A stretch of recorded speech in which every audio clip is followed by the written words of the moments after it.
Last వీడియోలో అయితే get ready with me video చేసేసాను. నేను బయటకు వెళ్తున్నానని అన్నాను కదా. సో హాస్పిటల్ చెకప్కి వెళ్ళాము. రిపోర్ట్స్ రావడానికి టైం పట్టిద్దన్నారు.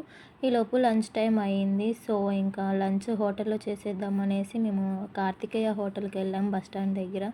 సో బస్ స్టాండ్ దగ్గర కార్తికేయ హోటల్ దగ్గరికి వచ్చేసాము. మేమైతే మీల్స్ ఆర్డర్ చేసాము. మా బ్రదర్ వచ్చేసి ఆర్డర్ చేశాడు దోశ.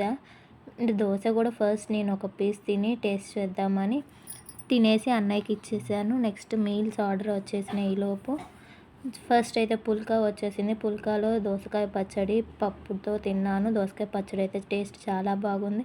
నెక్స్ట్ పులిహార కేసరి కూడా వేశారు. ఎప్పుడు రెస్టారెంట్కి వెళ్ళినా నేను వీటితోనే సరిపెట్టుకుంటా. దోసకాయ పచ్చడి, టమాటా పప్పు, ముద్దపప్పు విత్ మ్యాంగో పికిల్, మామిడికాయ పచ్చడి వేసుకొని తింటే చాలా బాగుండిద్ది. అందరికీ చాలా ఇష్టం కదా.